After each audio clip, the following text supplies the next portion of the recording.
හරි එහෙනම් සියලු දෙනාටම සුබ දවසක්. දැන් අපි සාකච්ඡා කරගෙන හිටිය දැනට ගිණුම් කරන සමීකරණය කියන පාඩම. දැන් අපි මේකේ පළවෙනි කොටස සාකච්ඡා කරා. අද සාකච්ඡා කරන්නේ ගිණුම් කරන සමීකරණයේ දෙවෙනි කොටස. ගිණුම් කරන සමීකරණයේ දෙවෙනි කොටස තමයි අපි අද සාකච්ඡා කරන්නේ. හරි මේ ගිණුම් කරන සමීකරණය කියලා කියන්නේ අපේ සිලබස් එකේ තියෙන දෙවෙනි පාඩම. සිලබස් එකේ තියෙන දෙවෙනි පාඩම. මේ දෙවෙනි පාඩම සාකච්ඡා කරන්න කලින් අපි ගිණුම් කරණය සහ එහි අවශ්‍යතාවය කියන පළවෙනි පාඩම සාකච්ඡා කරලා හිටියා. හරිද? ගිණුම් කරණය සහ එහි අවශ්‍යතාවය.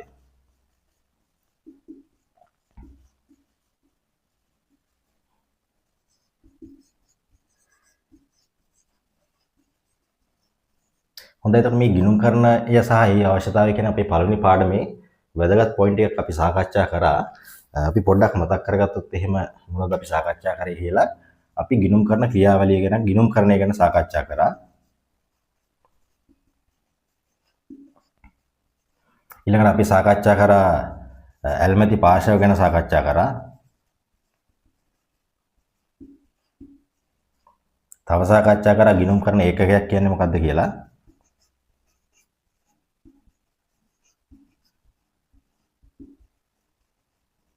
ඊළඟට අපි සාකච්ඡා කරා ගිණුම් කරණයේ ප්‍රභේද ගැන සාකච්ඡා කරා.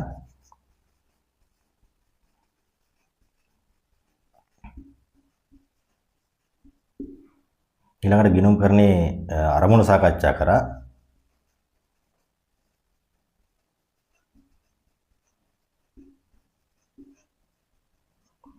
අපි සාකච්ඡා කරා ඊළඟට ගිණුම් කරන ක්‍රියාවලිය ගැන. ගිණුම් කරන ක්‍රියාවලිය ගැන අපි සාකච්ඡා කරා.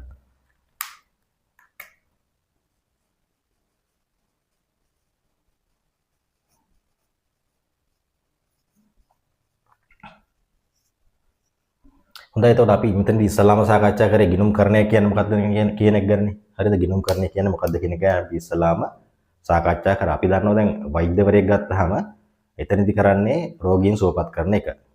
නේ රෝගීන් සුවපත් කරන එක තමයි වෛද්‍යවරයෙක් ගත්තාම සිද්ධ කරන්නේ. ඊළඟට පෙදරේරුවෙක් ගත්තාම කරන්නේ මොකද්ද? ඉදිකිරීම් කටයුතු වල නිලන එක. ඉදිරිම් කටයුතු සිදු කරන එක තමයි පෙදරේරුවෙක් ගත්තාම පෙදරේරුවා සිද්ධ කරන්නේ. ඒ වගේ තමයි මේ ගිණුම් කරණය කියන්නේ මේ තොරතුරු අවශ්‍ය පාර්ශවයන්ට තොරතුරු ලබා දෙන එක තමයි ගිණුම් කරණය කරන්නේ. තොරතුරු අවශ්‍ය පාර්ශවයන්ට. එහෙම නැත්නම් ඇල්මැති පාර්ශවයන්ට අවශ්‍ය තොරතුරු ආර්ථික තීරණ ගැනීමට අවශ්‍ය තොරතුරු සපයන එක තමයි ගිණුම් කරණය කරන්නේ.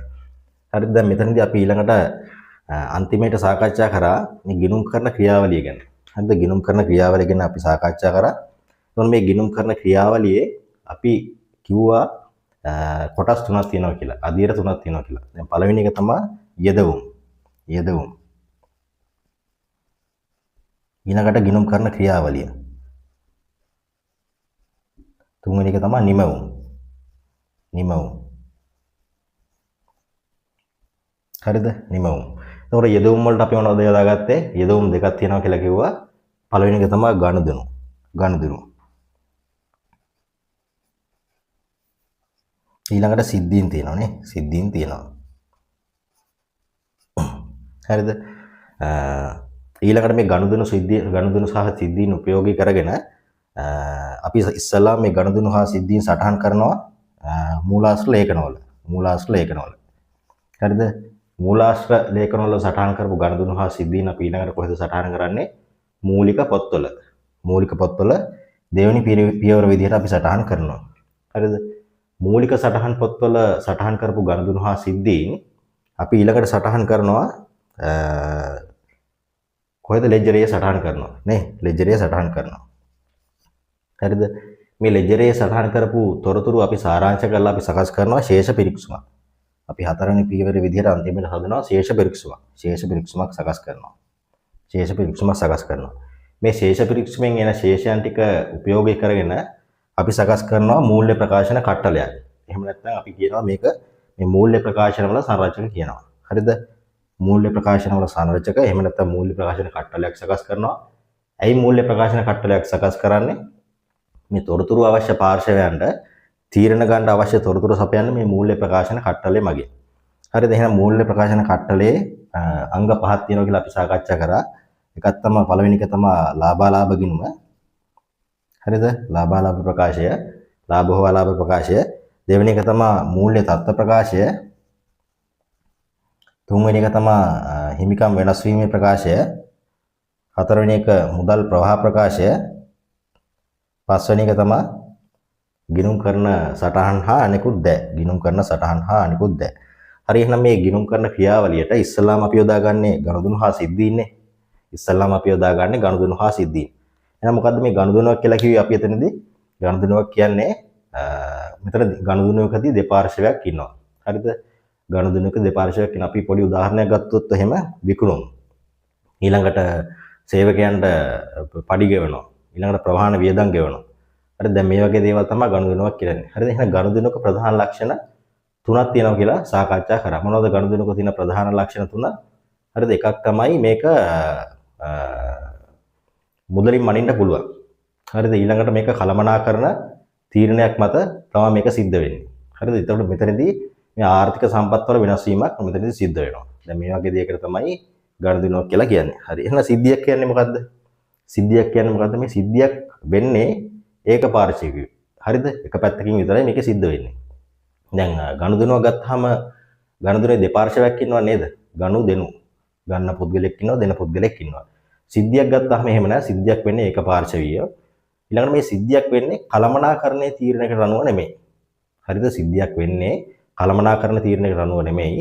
දැන් උදාහරණයක් ගත්තොත් එහෙම ගින්නක් ඇති වෙනවා. නේ? කළමනාකරණ තීරණයකට අනුව නෙමෙයි ගින්නක් ඇති වෙන්නේ. නමුත් මේක මුදලින් මනින්න පුළුවන් නිසා අපි මේක අපේ පොත්වලට එහෙම නැත්නම් අපේ මූල්‍ය ප්‍රකාශන කට්ටලයට මේක ඇතුළත් කරනවා. මොකද තීරණ ගන්න අවශ්‍ය පාර්ශවයන්ට අපි තොරතුරු දෙනවානේ. ඊළඟට ගම් වතුර වලින් හානි වෙනවා නේ. සොරකම් කරනවා. දැන් මේවා කළමනාකරණ තීරණයකට අනුව නෙමෙයි සිද්ධ වෙන්නේ. ඒ නිසා නමුත් මේවා මුදලින් මනින්න පුළුවන් හින්දා අපි සිද්ධියක් විදිහට අපේ යෙදවුම් වලට යොදා ගත්තා. හරි. එතකොට මේ අපි එතනදී සාකච්ඡා කරා ඊට පස්සේ මේ ගනුදෙනු හා සිද්ධීන් වල තියෙන ඔය එක එක අයිතම ගනුදෙනු හා සිද්ධීන් වල තියෙන එක එක අයිතම අපිට මේ මූලිකාංග පහකට දාන්න පුළුවන් කියලා නේ. මූලිකාංග පහකට කැටගරි කරන්න පුළුවන් කිව්වා. අපි ඒක කිව්වා ගිණුම් කරන මූලිකාංග කිව්වා. ගිණුම් කරන මූලිකාංග කිව්වා. හරිද? එතකොට මෙතනින් තමයි අපි දෙවෙනි පාඩම පටන් ගත්තේ. එතකොට අපි මෙතනදී මූලිකාංග පහක් සාකච්ඡා කරන්නේ. ගිණුම් කරන්නේ මූලිකාංග.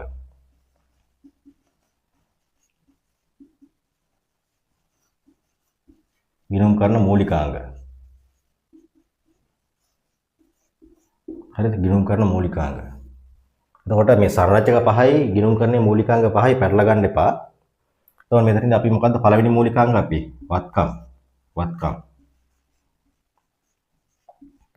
ඊළඟට දෙක වගකීම්. තුන හිමිකම්. හතර ආදායම්. පහ වියදම්. හරි. එහෙනම් මේ මෙතනදී වත්කමක් කියන්නේ මොකද්ද කියලා අපි උදාහරණයකට සාකච්ඡා කරන්නේ නේද? ඉඩම්, ගොඩනැගිලි, යන්ත්‍ර සූත්‍ර, මෝටර රථ මේ වගේ දේවල් වල තමයි අපි වත්කම් කියන්නේ. මේ වත්කමක ප්‍රධාන ලක්ෂණ තුනක් තියෙනවා කියලාත් අපි කතා කරා. මොකද්ද වත්කමක තියෙන පළවෙනි ලක්ෂණය? මේක අතීත සිදුවීමක ප්‍රතිඵලයක් විදිහට තමයි අටගෙන තියෙන්නේ. හරිද? ඊළඟට මේකේ වර්තමාන පාලනයක් ව්‍යාපාරයට තියෙනවා. ව්‍යාපාරයට පාලනයක් තියෙනවා මේකේ නේ. මේ වත්කම් වල ව්‍යාපාරයට පාලනයක් තියෙනවා. ඊළඟට මේ අනාගත ආර්ථික ප්‍රතිලාභ ගෙන දෙනවා කියලා අපි කතා කරා. හරිද? ඕවා තමයි වත්කම් වල තියෙන ප්‍රධාන ලක්ෂණ තුන. හරිද? ඊළඟට දෙවෙනියට අපි සාකච්ඡා කරා වගකීම් ගැන. අපි මොකද වගකීම් වල ප්‍රධාන ලක්ෂණ කීයක් තියෙනවද? ප්‍රධාන ලක්ෂණ වත්කම් වගකීම් වල තුනක් තියෙනවා කියලා අපි කතා කරා. මොනවද වගකීම් වල තියෙන ප්‍රධාන ලක්ෂණ තුන? මේකත් අර වත්කම් වගේම තමයි අතීත සිදුවීමක ප්‍රතිඵලයක් විදිහට මේක හටගෙන තියෙනවා. ඊළඟට මේතෙන්දී ව්‍යාපාරයේ බැඳියාවක් තියෙනවා. හරිද? එතකොට මේ වගකීම් පියවීමේදී ආර්ථික ප්‍රතිලාභ සහිත සම්පත් පිටතට ගලාගෙන යනවා කියලා අපි සාකච්ඡා කරා. හරි. ඊළඟට මොකද්ද මේ හිමිකම් කියන්නේ? හිමිකම් කියලා කියන්නේ ව්‍යාපාරයේ විසින් අයිති කරවන්න දෙන්න ඕන දේවල් ටික. ව්‍යාපාරයේ විසින් අයිති කරවන්න දෙන්න ඕන දේවල් තමයි හිමිකම් කියලා කියන්නේ. හරිද? ව්‍යාපාරයක් ඉස්සලාම පටන් ගද්දී ව්‍යාපාරය පටන් ගන්න මොන හරි දෙයක් ඕනේ. එක්ක මුදල් ඕන. එහෙම නැත්නම් ගොඩනැගිල්ලක් ඕනේ. යන්ත්‍ර සූත්‍ර ඕනේ. එහෙම නැත්නම් බඩු තොගයක් ඕනේ. මොන හරි දෙයක් ඕනේ ව්‍යාපාරයක් පටන් ගන්න. නැතුව ව්‍යාපාරයක් නිකම්ම පටන් ගන්න බෑ. හරිද? මේ ව්‍යාපාරයට හිමිකරු විසින් දාපු දේවල් නැවත ව්‍යාපාරය විසින් හිමිකරුට දෙන්න ඕන නේද? නැවත ව්‍යාපාරය විසින් හිමිකරුට දෙන්න ඕනේ. අන්න ඒවට තමයි හිමිකරු මේ හිමිකම් කියලා කියන්නේ. ඇයි ඉතින් මේවා නැවත ව්‍යාපාරයට දෙන්න ඕනේ? මොකද්ද හේතුව? ඇයි මේ ව්‍යාපාරයට දාපු දේවල් අයිතිකරුවා විසින් ව්‍යාපාරයට දාපු දේවල් ඇයි ආය ව්‍යාපාරය විසින් හිමිකරුට දෙන්න ඕනේ? මොකද්ද හේතුව? එතනදී අපි ලස්සන සංකල්පයක් සාකච්ඡා කරා. දැන් මේ සංකල්ප පාඩමක් තියෙනවා ඉස්සරහට. අපි සාකච්ඡා කරා මේ ඒකක සංකල්පය කියලා දෙයක් තියෙනවා කියලා. ඒකක සංකල්පය. ඒකක සංකල්පය. මොකද්ද මේ ඒකක සංකල්පය කිව්වේ එහෙනම්? මේ ව්‍යාපාරයයි අයිතිකරුවෝ ව්‍යාපාරය කියන්නේ එක පුද්ගලයෙක් නෙමෙයි පාර්ශවයන් දෙකක්. හරිද? අයිතිකරුවෝ ව්‍යාපාරය කියලා කියන්නේ එක පුද්ගලයෙක් නෙමෙයි පාර්ශවයන් දෙකක්. හරිද? පාර්ශවයන් දෙකක්. මේක ඉතින් තවත් පැහැදිලි නැත්නම් පොඩ්ඩක් හිතා ගන්නකො මෙයා මෙතන ඉන්නේ පුද්ගලෙක් කියලා. මෙතන ඉන්නේ පුද්ගලෙක්. පණ නැති පුද්ගලෙක් ඉන්නවා කියලා හිතා ගන්නකො. හරි. එහෙනම් මේ ව්‍යාපාරේ පටන් ගන්න අයිතිකරුවෝ දානවා මුදල්.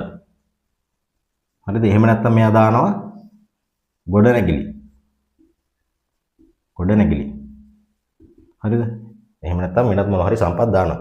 ඉතින් මේ ව්‍යාපාරය හරිද? එහෙම නැත්නම් මේ පණ නැති පුද්ගලයා මේ හිමිකරුගෙන් ඉල්ලගත්ත එක්ක ඉඩම් එහෙම නැත්නම් ගොඩනැගිලි මුදල් ඕනම දෙයක් ආපහු මේ හිමිකරුට දෙන්න ඕනේ. මොකද්ද? මේ පුද්ගලයෝ දෙන්නෙක්නේ. මේවා ආපහු දෙන්න ඕනේ මේ හිමිකරුට. එහෙනම් හිමිකම කියලා කිව්වේ ව්‍යාපාරය විසින් අයිතිකරුට දෙන්න ඕන දේවල් වලට තමයි අපි හිමිකම කියලා කිව්වේ. හරි. ඊළඟට ආදායම් කියලා කියන්නේ මොකද්ද? අපි එතනදී නිර්වචනයක් සාකච්ඡා කරන්නේ. ආදායම කියලා කියන්නේ සරලව ගත්තොත් එහෙම භාණ්ඩ හා සේවා සැපීම තුළින් ව්‍යාපාරයට ගලාගෙන එන මුදල් ප්‍රවාහයන් තමයි අපි ආදායම් කියලා කියන්නේ. භාණ්ඩ හා සේවා සැපීම තුළින් ව්‍යාපාරයට ගලාගෙන එන මුදල් ප්‍රවාහයන් තමයි අපි ආදායම් කියලා කියන්නේ. අපි දැන් ඔහොම සාකච්ඡා කරාට අපි ආදායම වලට ලස්සන නිර්වචනයක් සාකච්ඡා කරා නේද? මොකද්ද ආදායම් කියලා කියන්නේ? අපි මොකද්ද ගත්ත නිර්වචනේ? ව්‍යාපාරයේ හිමිකරුගේ මැදිහත් වීමකින් තොරව, දායක වීමකින් තොරව. හරිද? කොහොමද දායක වෙන්නේ? හිමිකරු කොහොමද දායක වෙන්නේ? දැන් ව්‍යාපාරයේ හිමිකරු ඉස්සලාම මුදල් යොදවලා ව්‍යාපාරයක් පටන් ගන්නවා. හරිද? මීට අමතරව ව්‍යාපාරය කරගෙන යද්දී අතරමඟදී හිමිකරුට ඕන තවත් ප්‍රාග්ධනය දාන්න පුළුවන් නේ. තවත් මුදල් දාන්න පුළුවන්. මේවට අපි කියන අමතර ප්‍රාග්ධනය කියනවා. හරිද? අමතර ප්‍රාග්ධනය කියනවා. එහෙනම් අතරමැදදී දාන මොන හරි මුදල් හරි වත්කම් හරි ඕනම දෙයක් අමතර ප්‍රාග්ධනය කියලා කියනවා. හරි.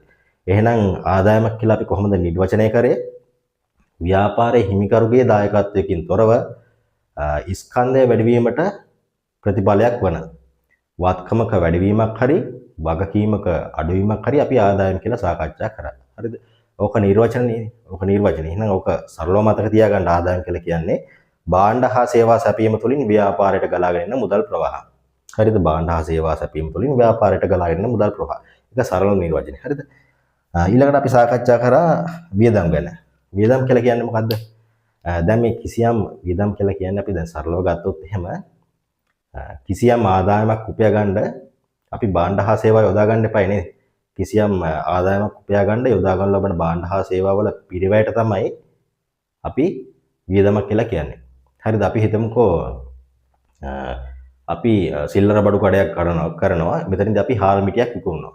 හාල් මිටියක මිල රුපියල් 1200. හරිද? හාල් මිටියක මිල රුපියල් 1200. හරි. ඔතනදී රුපියල් 1200 හාල් මිටිය විකුණලා ඉවරලා අපි රුපියල් 1200ක් ලබා ගන්නවා. මේක ව්‍යාපාරයේ අයිතිකරුගේ ආදායමක්නේ. භාණ්ඩ හා සේවා සැපීම තුළින් ව්‍යාපාරය තුළට ගලාගෙන එන මුදල් ප්‍රවාහයන්ට ආදායමක් කියලා කිව්වා. ව්‍යාපාරය තුළට රුපියල් 1200ක් ගලාගෙන ආවා. මේක එහෙනම් මුදල් ගලායමක් මේක ආදායමක් විදිහට ගත්තා. හරිද? ඒතකොට මේ හාල් මිටිය ගත්තේ රුපියල් 1000කට කියලා හිතමුකෝ. හරිද? ව්‍යාපාරයේ හාල් මිටිය ගත්තේ රුපියල් 1000කට. එහෙනම් භාණ්ඩ හා සේවා සැපීමට එහෙම නැත්නම් ආදායම් ඉපැයීමට යොදාගත්ත භාණ්ඩ හා සේවාවල පිරිවැය වියදමක් විදිහට ගන්න පුළුවන්. එහෙනම් මෙතනදී පිරිවැය වුණේ රුපියල් 1000යි. නේද? රුපියල් 1200ක ආදායමක් උපයා ගන්න රුපියල් 1000ක් අපි වියදම් කරා. හරිද? එතකොට මොනවද මේ සේවා. හරිද? දැන් අපි හිතමුකෝ කඩේ කුලියට කවුරු හරි කෙනෙක් වැඩට ගත්තා කියලා. මෙයාට අපිට මාසික පඩියක් ගෙවන්න වෙනවා නේ. මෙයාට මාසික පඩියක් ගෙවන්න වෙනවා. අපි හිතමු රුපියල් 50000ක් ගෙවුවා කියලා. මේක අපේ වියදමක්. හරිද? ඕක දැන් ඔය විදිහට අපිට ඕක සරලව අඳුනා ගන්න පුළුවන් වියදමක් කියන එක. දැන් මීට අමතරව අපි පැහැදිලි නිර්වචනකුත් ඔතනදී වියදමට කතා කරන්නේ. කොහොමද අපි කතා කරේ? අයිතිකරුට බෙදා හැරීමකින් තොරව ස්කන්ධය අඩුවීමට ප්‍රතිඵලයක් වන අයිතිකරුට බෙදා හැරීමකින් තොරව ස්කන්ධය අඩුවීමට ප්‍රතිඵලයක් වන වත්කමක අඩුවීමක් හරි. හරිද? වත්කමක අඩුවීමක් හරි වගකීමක වැඩිවීමක් හරි අපි වියදමක් විදියට සාකච්ඡා කරා. හරි. එහෙනම් මොකද්ද ඔතනදී අයිතිකරුට බෙදා හැරීමකින් තොරව කියලා කියන්නේ? අයිතිකරුට බෙදා හැරීමකින් තොරව කියලා කියන්නේ මොකද්ද? දැන් අපි දන්නවා ව්‍යාපාරයේ අයිතිකරු Tamanට මුදල් අවශ්‍ය වෙනකොට ඇවිල්ලා ව්‍යාපාරයේ තියෙන මුදල් අරගෙන යනවා නේද? එහෙම නැත්නම් තව මොන හරි වෙනත් වත්කමක් කරනොත් අපි හිතමු සිල්ලර් බඩු කඩයක් නම් හාල් අවශ්‍යයි කියලා ගෙදරට නේ කඩේක නැවිලා නේ ගෙදරට අවශ්‍ය හාල් ආයෙ වෙන තැනකින් ගන්න නැහැ නේ ගිහිල්ලා තමන්ගේ කඩේ තියෙනවා නම් කඩෙන්ම තමයි ගන්නෙ නේ. හරිද? එහෙනම් අයිතිකරුට බෙදා හැරීමකින් තොරව. හරිද? ඔය අයිතිකරු ව්‍යාපාරයෙන් දෙයක් මොනවා හරි ගන්නවා නම් අපි ඔකට ගැනීලි කියලා කිව්වා. ගැනීලි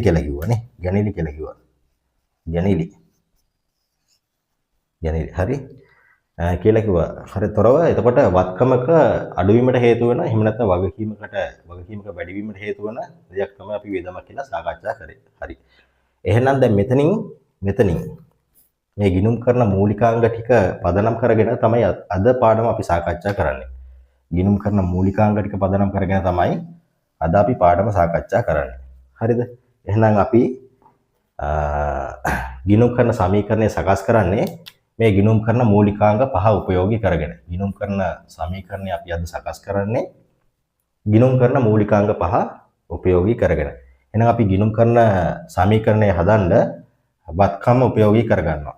වගකීම් උපයෝගී කරගන්නවා. හිමිකම් උපයෝගී කරගන්නවා. ඊළඟට ආදායම උපයෝගී කරගන්නවා. වියදම් උපයෝගී කරගන්නවා. හරි. අපි එහෙනම් බලමු කොහොමද මේ ගිණුම් කරන මූලිකාංග පහ යොදාගෙන අපේ ගිණුම් කරන සමීකරණ ගොඩනගන්නේ කියලා. හරි. ව්‍යාපාරයක් එතකොට ඉස්සලාම පටන් ගන්නේ ව්‍යාපාරයේ අයිතිකරු ව්‍යාපාරයට මොන හරි සම්පත් යොදවලා. එක්ක මුදල් යොදවලා, එහෙම නැත්නම් මෝටර රථ යොදවලා, ගොඩනැගිලි යොදවලා, ඉඩම් වගේ දේවල් යොදවලා තමයි ව්‍යාපාරයක් ඉස්සලාම ව්‍යාපාරයේ අයිතිකරු පටන් ගන්න. හරිද? එතකොට මෙතනදී අද අපි සාකච්ඡා කරන්නේ ව්‍යාපාරයයි අයිතිකරුවෝයි පාර්ශවයන් දෙකක් කියලා. ව්‍යාපාර එකක සංකල්පයට අනුව. ව්‍යාපාර එකක සංකල්පයට අනුව ව්‍යාපාරයයි අයිතිකරුවෝයි පාර්ශව දෙකක්. හරිද? ඔන්න දැන් මෙතනදී මේ පුද්ගලයා ව්‍යාපාරයක් පටන් ගන්න යනවා. එතකොට මෙයා මෙතනදී ඉස්සලාම යොදවනවා රුපියල් ලක්ෂයක මුදල් යොදවනවා. රුපියල් ලක්ෂයක්. නේ ව්‍යාපාරයකට සම්පත් නැතුව ව්‍යාපාරයක් පටන් ගන්න බෑනේ. හරිද? එහෙනම් රුපියල් ලක්ෂයක මුදල් යොදවුවා. ඊළඟට රුපියල් ලක්ෂ 5ක ගොඩනැගිල්ලකුත් යොදවුවා. හරිද? ගොඩනැගිල්ල.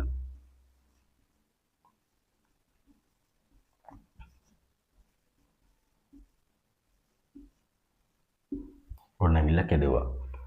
දැන් මේ ගිණුම් කරන සමීකරණ කියන පාඩම අපි සාකච්ඡා කරගෙන යද්දී අපේ ඔළුවේ තියාගන්න ඕන වැදගත් පොයින්ට් එකක් තියෙනවා. හරිද? මේ පොයින්ට් එක අමතක වුණොත් එහෙම මේ ගිණුම් කරන සමීකරණ කියන පාඩම ටිකක් පැටලෙනවා. මොකද්ද පොයින්ට් එක? අපි හැම වෙලාවෙම පොයින්ට් එක තමයි අපි හැම වෙලාවෙම හිතන්න ඕනේ අපි තමයි ව්‍යාපාරය. හරිද? අපි තමයි ව්‍යාපාරය. එහෙම නැත්නම් අපි තමයි ව්‍යාපාරේ ඉන්න ඇකවුන්ටන්ට්. හරිද? අපි මොකද්ද ඔළුවේ තියාගන්න ඕන? අපි තමයි ව්‍යාපාරය. එහෙම නැත්නම් අපි තමයි ව්‍යාපාරයේ ඉන්න ඇකවුන්ටන්ට්. හරිද? එහෙම කියලා තමයි අපි මේ ගිණුම් කරන සමීකරණය ගොඩනගන්නේ. හරිද? මේක ඔළුවේ තිබුණ නැත්නම් මේ සමීකරණ පාඩම පැටලෙනවා. අනිවාර්යයෙන්ම පැටලෙනවා. හරිද? හරි. එහෙනම් ඔන්න දැන් අපිට දැන් ව්‍යාපාරයේ පැත්තෙන්නේ අපිනේ ව්‍යාපාරේ. අපි මේ පැත්තට ආවා. දැන් මේ ව්‍යාපාරයේ අයිතිකරු ව්‍යාපාරයට දුන්නා රුපියල් ලක්ෂ 5ක ගොඩනැගිල්ල. ඊට පස්සේ දුන්නා රුපියල් ලක්ෂයක මුදල් නේ. මුදල් දුන්නා. මේවා අපිට වත්කමක්. ව්‍යාපාරයට වත්කමක්. හරිද? මේවා වත්කමක්. ඊළඟට දැන් මෙතනදී ව්‍යාපාරයේ අයිතිකරුයි පාර්ශවයන් දෙකක්නේ. ව්‍යාපාරයේ අයිතිකරුයි පාර්ශවයන් දෙකක් හින්දා මේ දුන්න වත්කම්, මේ දුන්න ගොඩනැගිල්ලයි, මේ දුන්න මුදලුයි අපි ආපහු මේ ව්‍යාපාරයේ හිමිකරුට දෙන්න ඕනේ. එහෙනම් හිමිකම් කියලා කියන්නේ ව්‍යාපාරයෙන් අයිතිකරුන්ට දෙන්න ඕන දේවල්නේ. මේ වත්කම් ටික අපි ව්‍යාපාරයේ අයිතිකරුට දෙන්න ඕනේ ආපහු නේද? ව්‍යාපාරයේ අයිතිකරුන්ට ආපහු දෙන්න ඕනේ. නේද? මේ ගොඩනැගිල්ල රුපියල් ලක්ෂ 5යි. මේක ආපහු දෙන්න ඕනේ. රුපියල් ලක්ෂ 5 ගොඩනැගිල්ල දෙන්න ඕනේ. ඊළඟට මුදල් වල වටිනාකම රුපියල් ලක්ෂයයි. හරිද? මෙතනදී එතකොට මේ හිමිකම් අපි හිමිකමක් හඳුනා ගන්නවා රුපියල් ලක්ෂ 6ක. මේ රුපියල් ලක්ෂ 6 අපි ආපහු දෙන්න ඕනේ හිමිකරුට. හිමිකරුට මොකද අපි පාර්ශවයන් දෙකක්නේ. අපිට අයිති දේවල් නෙමෙයි. හරිද? එහෙනම් මේවට අපි කියනවා හිමිකම් කියලා. හිමිකම් කියලා කියනවා. හරි. එහෙනම් අයිතිකරු ව්‍යාපාරයට රුපියල් ලක්ෂ 6ක වත්කම් දුන්නා.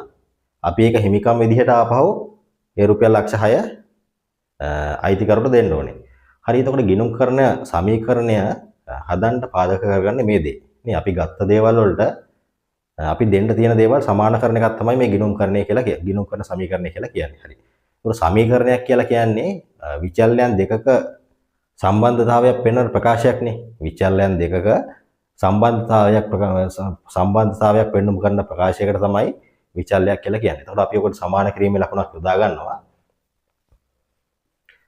දැන් මෙතනදී අපිට රුපියල් ලක්ෂ 5ක ගොඩනැගිල්ලක් දුන්නා අයිතිකරු. රුපියල් ලක්ෂ 5ක් වටිනා ගොඩනැගිල්ලක් දුන්නා. හරිද? ඔන්න ලක්ෂ 5ේ ගොඩනැගිල්ල. ආයෙ මොනවද දුන්නේ? රුපියල් ලක්ෂයක් මුදල් වලින් දුන්නා. රුපියල් ලක්ෂයක් මුදල් වලින් දුන්නා. හරිද?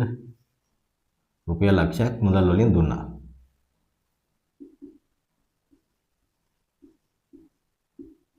මේවා මොනවද අපේ? මේවා වත්කම්. අපේ වත්කම්. අපේ වත්කම් කියන්නේ අපි ව්‍යාපාරයෙන් අපිනේ accountant. අවෝ අපේ වත්කම්. මේ ගත්ත වත්කම් ටික අපි හිමිකරුට දෙන්න ඕන නේද? හිමිකරුට දෙන්න ඕනේ. මේවා අපිට අයිති දේවල් නෙමෙයි. මේවා හිමිකරුගේ දේවල්නේ. හිමිකරුට දෙන්න ඕනේ. එහෙනම් ගත්ත වත්කම් ටික හිමිකරුට දෙන්න ඕනේ. හරිද? එහෙනම් වත්කම් ටික අපව හිමිකරුට දෙනවා. එහෙනම් මේව මොනවද? හිමිකම්.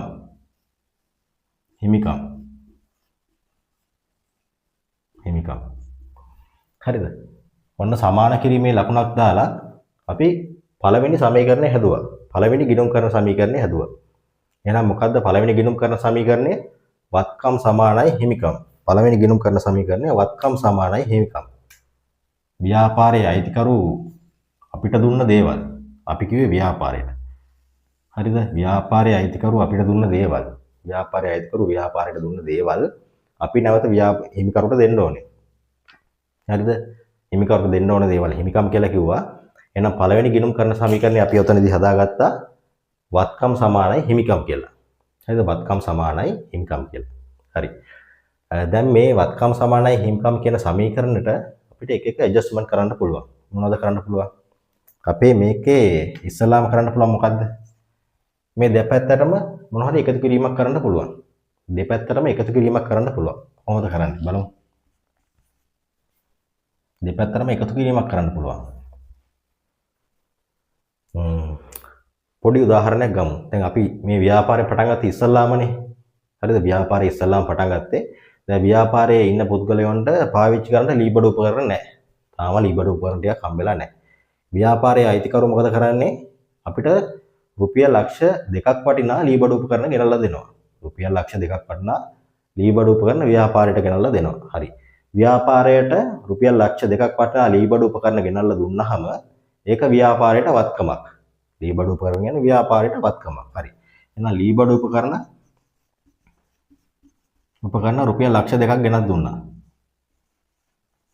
හරිද? ලීබඩු උපකරණ රුපියල් ලක්ෂ 2ක් ගෙනත් දුන්නා. මේක අපහු හිමිකරුට දෙන්න ඕනේ නේද? අන්න එහෙනම් අපි ඒක හිමිකම් වලටත් එකතු කරන්න ඕනේ. හිමිකම් කියලා කියන්නේ ව්‍යාපාරයේ විසින් අයිතිකරුවන්ට දෙන්න ඕන දේවල්. හරිද? රුපියල් ලක්ෂ 2ක ව්‍යාපාරයට ලීබඩු ගෙනත් දුන්නාට ඒවා ව්‍යාපාරයේ දේවල් නෙමෙයි. මේ පාර්ශවයන් දෙකක් ඕවා දෙන්න ඕනේ අයිතිකරුට. එහෙනම් හිමිකම් වලටත් රුපියල් ලක්ෂ 2ක් එකතු කරා. හරි. ඕක තමයි පළවෙනි පොයින්ට් එක. දැන් මොකද්ද අපි පළවෙනි පොයින්ට් එකේ සාකච්ඡා කරේ මේ දෙපැත්තටම එකතු කරන්න පුළුවන් දේවල් මේ දෙපැත්තටම එකතු කරන්න පුළුවන් ගනුදෙනු හා සිද්ධීන් තියෙනවා. හරිද? අපි ඒක ඔන්න සාකච්ඡා කරා. ඊළඟට දෙවෙනි එක දෙපැත්තෙන්ම අඩු වෙන දේවලුත් තියෙනවා. දෙපැත්තෙන්ම අඩු වෙන ගනුදෙනු හා සිද්ධීනුත් තියෙනවා. මොනවද දෙපැත්තෙන්ම අඩු වෙන්නේ? මේ සමීකරණේ දෙපැත්තෙන් අඩු කරන්න පුළුවන් දේවලුත් තියෙනවලු. අර ව්‍යාපාරයේ අයිතිකරු රුපියල් ලක්ෂයක් ගෙනත් දුන්නේ.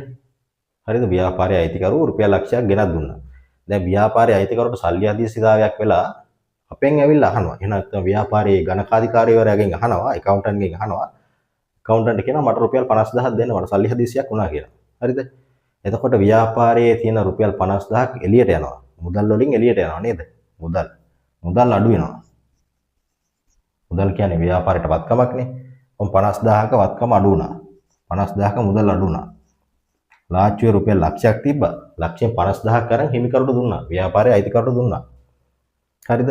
එහෙනම් අපි දැනට රුපියල් ලක්ෂයක මුදල් ව්‍යාපාරයේ අයිතිකරුට ගෙවන්න තිබ්බා. හිමිකරුට ගෙවන්න තිබ්බා. අන්න එහෙනම් මේ 50000 අඩු වෙලා යනවා. හරිද? රුපියල් 50000 අඩු වෙලා යනවා.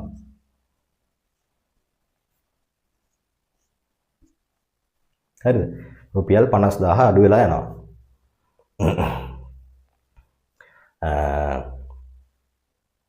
ඊළඟට දැන් අපි ඒක සාකච්ඡා කරා.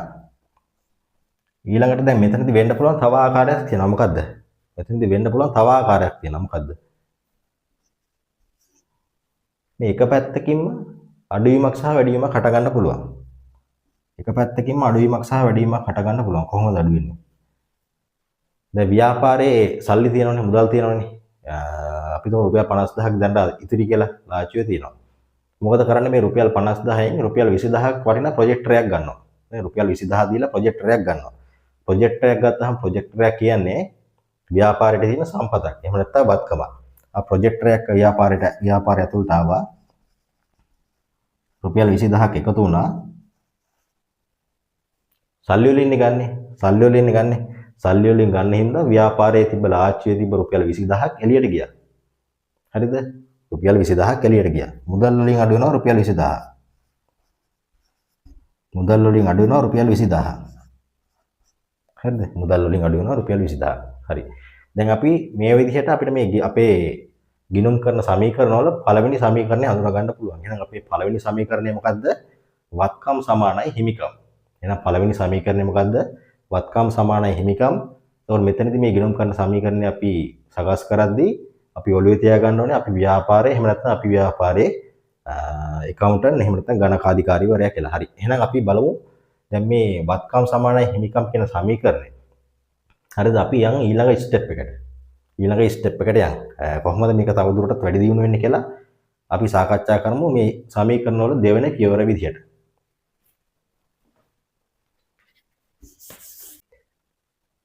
හොඳයි එහෙනම් අපේ පළවෙනි ගිණුම් කරන සමීකරණය අපි අඳුනගත්තා. වත්කම් සමානයි හිමිකම් කියලා. වත්කම් සමානයි හිමිකම් කියලා අපි පළවෙනි ගිණුම් කරන සමීකරණය හඳුනගත්තා. දැන් අපි සාකච්ඡා කරා මේ ගිණුම් කරන සමීකරණ ගොඩනගන්නේ අපේ ගිණුම් කරන මූලිකාංග උපයෝගී කරගෙන. හරිද? එහෙනම් ගිණුම් කරන මූලිකාංග පහක් තියෙනවා කියලා අපි කතා කරා. වත්කම්, හිමිකම්, වගකීම්, ආදායම්, අන්තිම එක තමයි වියදම්. හරිද? දැන් මෙතනදී මේ අපි මේ පළවෙනි පොයින්ට් දෙක උපයෝගී කරගෙන පළවෙනි මූලිකාංග දෙක උපයෝගී කරගෙන අපි ගිණුම් කරන සමීකරණයක් ගොඩනැගුවා. හරිද? දැන් ව්‍යාපාරයකට අපි දන්නවා සාමාන්‍ය දේ අයිතිකරුට මුදල් නැත්තම් අපි බාහිර පාර්ශ්වයන්ගෙන් ණය ලබා ගන්නවා නේද? ව්‍යාපාරයේ අයිතිකරුට මුදල් නැත්තම් ව්‍යාපාරය කරගෙන යන්න අපි බාහිර පාර්ශ්වයකින් මුදල් ලබා ගන්නවා. එක්ක බැංකුවකින් මුදල් ලබා ගන්නවා. එහෙම නැත්නම් ලීසින් කම්පැනි එකකින් ගන්නවා.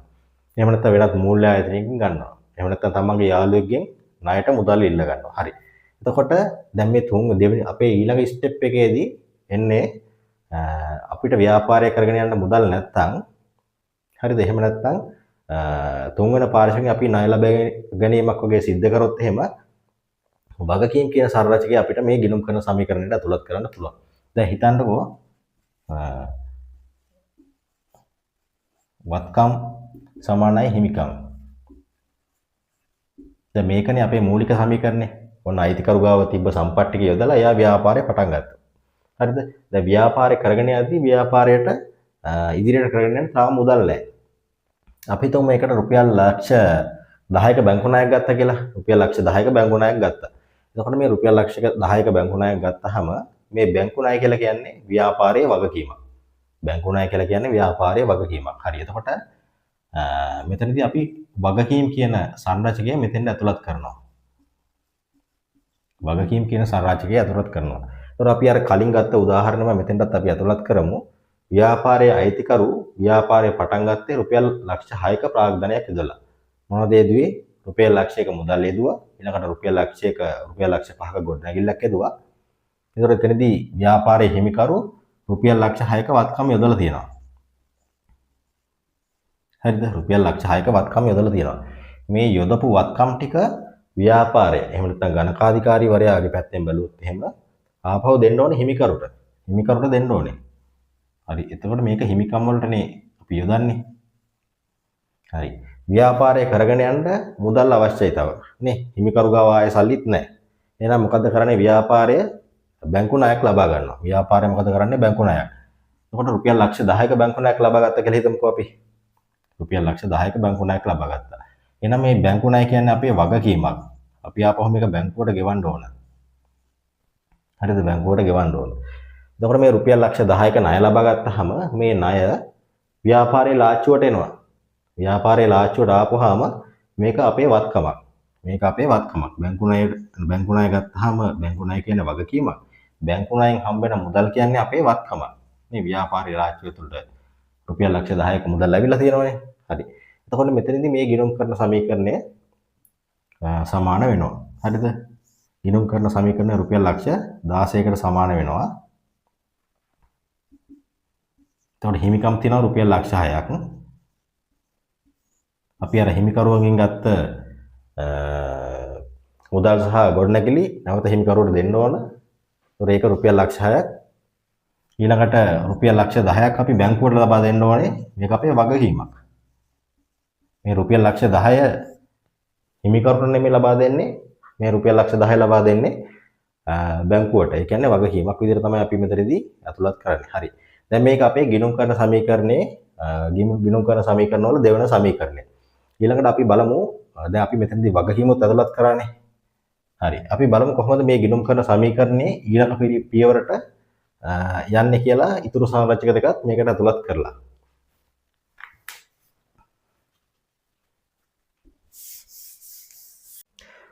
හොඳයි ළමයි එහෙනම් අපි බලමු කොහොමද මේ ගිණුම් කරන්නේ ඊළඟ මූලිකාංග දෙක ආදායම් සහ වියදම් අපි මේ ගිණුම් කරන සමීකරණයට ඊළඟ ගිණුම් කරන සමීකරණයට ඇතුළත් කරන්නේ කියලා. හරිද?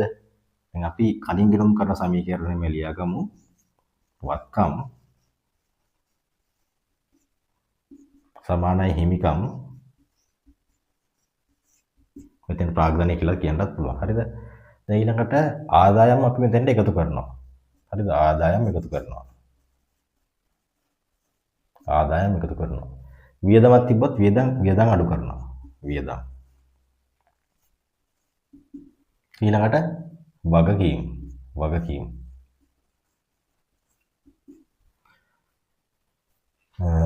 ඇයි මෙතන මේ ආදායම් එකතු කරලා වියදම් අඩු කරලා තියෙන්නේ? ආදායම් එකතු කරලා වියදම් අඩු කරලා තියෙන්නේ. දැන් ව්‍යාපාරේ මොකක් හරි ආදායමක් ආවොත් එහෙම අන්තිමේට ওই ආදායම අයිති වෙන්නේ ව්‍යාපාරයේ හිමිකරුටනේ. හරිද? ව්‍යාපාරේ මොන හරි ආදායමක් පැන නැගුණොත් ඔය ආදායම අන්තිමට අයිති වෙන්නේ ව්‍යාපාරයේ හිමිකරුට. එහෙනම් ඒතනදී අපි ආදායම එකතු කරා. ව්‍යාපාරයේ වියදමක් වුණාම අන්තිමට ඔක බලපාන්නේ කාටද? ව්‍යාපාරයේ අයිතිකරුවන්ට. හරිද? අන්තිමට ඔක බලපාන්නේ ව්‍යාපාරයේ අයිතිකරුවන්ට. එහෙනම් අපි මෙතනින් වියදම් අඩු කරා. හරිද? අපි පොඩි උදාහරණයක් අරන් බලමු. අපි හිතමුකෝ ව්‍යාපාරයේ ගොඩනැගිල්ලක් තියෙනවා. මේ ගොඩනැගිල්ල අවුරුද්දකට රුපියල් 60000කට කුලියට දෙනවා. හරිද? අවුරුද්දකට රුපියල් 60000කට කුලියට දෙනවා. 60000කට කුලියට දුන්නාම ව්‍යාපාරයට කුලී ආදායමක් එනවා. හරිද? කුලී ආදායමක් ආපුවාම රුපියල් 60000ක සල්ලි 60000ක මුදල් ව්‍යාපාරයේ ලාච්චුව ඇතුළට එනවා. මේ 60000කට කුලියට දුන්නාම රුපියල් 60000ක මුදල් ව්‍යාපාරයේ ලාච්චුව ඇතුළට එනවා. හරි. එහෙනම් මුදල් ආවා කියන්නේ මුදල් කියන්නේ වත්කමක් එන්න ඕන 60000 මුදල් වලින් වැඩි වෙනවා. වත්කමක් වැඩි වෙනවා. හරිද? ඊළඟට මේක ආදායමක්නේ. අපේ ආදායමක්නේ. ඔන්න ආදායම 60000කින් වැඩි වුණා. මේ ආදායම කවුද අන්තිමට අරගෙන යන්නේ? ව්‍යාපාරයේ හිමිකරු. ව්‍යාපාරයේ හිමිකරු. මතකද ආදායම් නිර්වචනය? ආදායම් නිර්වචනය මතකද? ආදායමක් කියලා කිව්වේ ව්‍යාපාරයේ හිමිකරුගේ මැදිහත් වීමකින් තොරව. හරිද? හිමිකරුගේ මැදිහත් වීමකින් තොරව ස්කන්ධය වැඩි වීමට ප්‍රතිඵලයක් වන. හරිද? රුපියල් 60000ක කුලී ආදායමක් ආවා. මේ කුලී ආදායම කවුද අන්තිමට අරයි යන්නේ? මේ ආපු ආදායම අරයි යන්නේ හිමිකරු. එහෙනම් අයිතිකරුගේ මැදිහත් වීමක් උනේ නෑද මේ කුලී ආදායම උපයන්න? අයිතිකරුගේ මැදිහත් වීමකින් තොරව ස්කන්ධයේ වැඩිවීමට ප්‍රතිඵලයක් වන. හරිද? වත්කමක වැඩිවීමක් හරි වගකීමක අඩුවීමකට හරි තමයි අපි ආදායමක් කියලා කිව්වේ. එහෙනම් මෙතනදී වත්කමක් වැඩි වුණානේ. හරිද? වත්කමක් වැඩි වුණා. මේ හිමිකරුගේ මැදිහත් වීමක් උනේත් නෑ. නමුත් හිමිකරුගේ හිමිකම වැඩිවීමට බලපෑමක් සිද්ධ වුණා. ඊළඟට වත්කමක් වැඩි වුණා. හරිද? මොනෝකයි ආදායම අපි මෙතෙන්ට ගලපා ගන්න ওই විදිහට. ඊළඟට වියදම් කොහොමද ගැලපුවේ? අපි හිතමුකෝ අවුරුද්දට සේවක පඩි. හරිද? සේවකයන්ට රුපියල් 50000ක පඩි ගෙවුවා කියලා. සේවකයන්ට රුපියල් 50000ක පඩි ගෙවුවා. පඩි ගෙවනකොට ව්‍යාපාරයේ ලාච්චුවේ තියෙන සල්ලි ටික එළියට යනවා. ව්‍යාපාරයේ ලාච්චුවේ තියෙන රුපියල් 50000ක සල්ලි එළියට යනවානේ. සල්ලි ටික එළියට යනවා. ආයෙත් අපේ වත්කමක් අඩු වුණා. වත්කමක් අඩු වුණා. හරිද? අපේ ලාච්චුවේ තිබ්බ සල්ලි එළියට ගියාම කාටද මේක අන්තිමට බලපාන්නේ? මේ වියදම කාටද බලපාන්නේ? ව්‍යාපාරයේ අයිතිකරුවට බලපාන්නේ. ව්‍යාපාරයේ අයිතිකරුවට බලපාන්නේ. එහෙනම් රුපියල් 50000ක වියදමක් හටගත්තානේ. 50000ක වියදමක් හටගත්තා. අපි කොහොමද වියදම් නිර්වචනය කරේ? වියදම් කොහොමද නිර්වචනය කරේ? වියදම් නිර්වචනය කරේ අයිතිකරුවට බෙදා හැරීමකින් තොරව හිමිකම පහළ යාමට බලපාන හිමිකම පහළ යාමට ප්‍රතිඵලයක් වන වත්කමක අඩුවීමක් හරි වගකීමක වැඩිවීමකට තමයි අපි වියදම් කියලා කිව්වේ. හරිද? ඔන්න එහෙනම් අපේ වත්කමක් අඩු වුණා. සල්ලි එළියට ලාච්චුවෙන් එළියට ගියා. එහෙනම් අපේ වත්කමක් අඩු වුණා. මේ වත්කම අඩු වෙන්න හිමිකරුට අපි කීයක්වත් දුන්නේ නැහැ නේ. අපේ ව්‍යාපාර හිමිකරුවෝ ඇවිල්ලා අපේ සල්ලි රුපියල් 50000ක් කිල්ලුවේ නැහැ. මේ ව්‍යාපාර ලාච්චුවේ තිබ්බ මුදල් තමයි ගියේ. හරිද? නමුත් මේක අන්තිමට බලපෑවේ කාටද? හිමිකරුට. හිමිකරුට තමයි බලපෑවේ. හරි ආදායම් හා වියදම් අපි මේ විදිහට තමයි ගිණුම් කරන සමීකරණය ගලපන්නේ. එතකොට අපි මේ දෙකත් යොදාගත්තා. හරිද? මේ දෙකත් යොදාගත්තා. හරිද? දැන් ආදායම් හා වියදම් ගත්තාම අපි දන්නවා ලාභය හැදෙන්නේ කොහොමද? ලාභය හැදෙන්නේ ආදායම් වලින් වියදම් අඩු කරපුවම තමයි ලාභය හැදෙන්නේ නේද? ආදායම් වලින් වියදම් අඩු කරපුවම තමයි ලාභය හැදෙන්නේ. ආදායම් වලින් වියදම් අඩු කරපුවාම තමයි ලාභය ලැබෙන්නේ නේ. එහෙනම් අපිට මෙතන ආදායම සහ වියදම් කියනවා වෙනුවට දාන්න පුළුවන් ලාභය කියලා නේ. එහෙනම් වත්කම් සමානයි හිමිකම් ධන ලාභය. හරිද? ධන වගකීම්.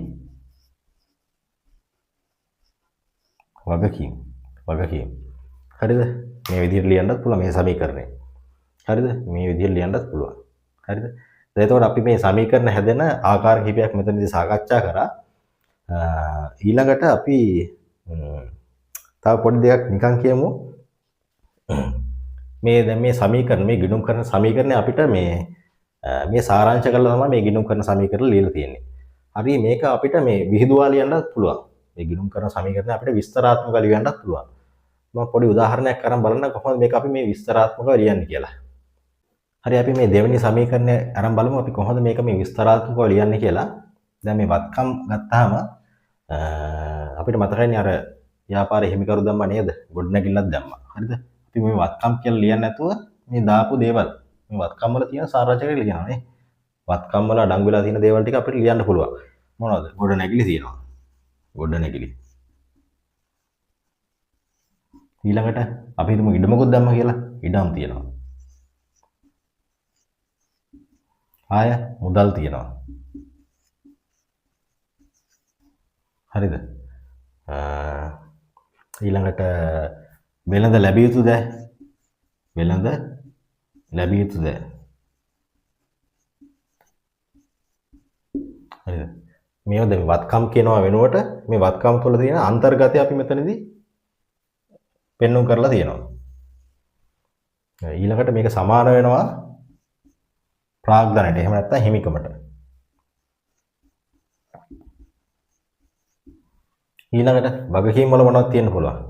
අපි හිතමුකෝ බැංකු ණය තියෙනවා. ඊළඟට අපි තුන්වෙනි පාර්ශ්වයකට කාට හරි තවත් ගෙවන්න තියෙනවා. අපි හිතමුකෝ ව්‍යාපාරය වෙනත් තැනකින් භාණ්ඩ ණයට මිලදී ගත්තා කියලා. හරිද? ව්‍යාපාරයේ තවත් තැනකින් භාණ්ඩ ණයට මිලදී ගත්තා. එහෙනම් වෙළඳ ගෙවිය යුතුද ඇතියව නේද? වෙළඳ ගෙවිය යුතුද අපිට මෙතන දාන්න පුළුවන්.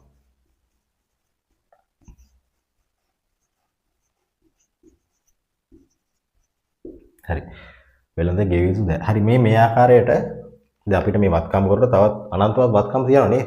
මේ ඕන වත්කමක් අපිට මේ ගිණුම් කරන සමීකරණයට මේ වගේ විස්තරාත්මකව දාන්න පුළුවන්. වගකීම් ගත්තාම වගකීම් ගත්තත් ඕන තරම් වගකීම් තියෙනවා නේද? අපි සාකච්ඡා කරන්නේ ගොඩක් වගකීම්. ඒතකොට ඒ වගකීමුත් අපි මේ ගිණුම් කරන සමීකරණය වගකීම් තුලට දාලා මේ විදිහට ලියන්න පුළුවන්. එතකොට අපි මේ පාඩම ආශ්‍රයෙන් අභ්‍යාස සාකච්ඡා කරද්දී මේවා අහු වෙනවා. හරි ඊළඟට මම තවත් වැදගත් දෙයක් කියන්නම්. මේ ගිණුම් කරන සමීකරණ ඇතුලේ කොහොමද මේ අර අපේ මූල්‍ය ප්‍රකාශන අපි කරන සාරාංශක පහක් තියෙනවා කියලා. මම පොඩ්ඩක් බලන්න කොහොමද මේ සාරාංශක පහ මේ ගිණුම් කරන සමීකරණයෙන් අපිට මතු කරගන්න පුළුවන් ඉස්මතු කරගන්න පුළුවන් කියලා අපි පොඩ්ඩක් සාකච්ඡා කරලා බලමු. හරි අපේ ගිණුම් කරන මූලිකාංග පහ මොනවද එහෙනම්? මූලිකාංග පහ. වත්කම් වගකීම් ආදායම් වියදම් හිමිකන්නේ.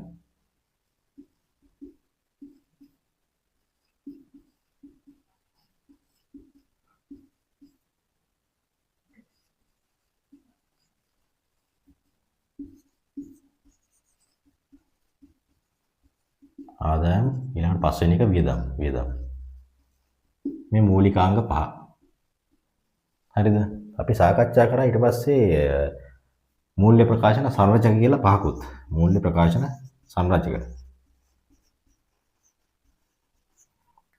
කියලා පහකුත් සාකච්ඡා කරා. ළමයි දැන් මේ පාඩම් දැන් මේ මූල්‍ය ප්‍රකාශන සංරචක සාකච්ඡා කරන වෙනම පාඩම් තියෙනවා. විස්තරාත්මක සාකච්ඡා කරන පාඩම් තියෙනවා. අපි මේ පාඩම් සාකච්ඡා කරනකම් පොඩි අවබෝධයක් ලබාගෙන යන ඉස්සරහට පළවෙනි එක තමයි ලාභ හෝ අලාභ ප්‍රකාශය. ලාභ හෝ අලාභ ප්‍රකාශය. දෙවෙනි එක මූල්‍ය තත්ත්ව ප්‍රකාශය.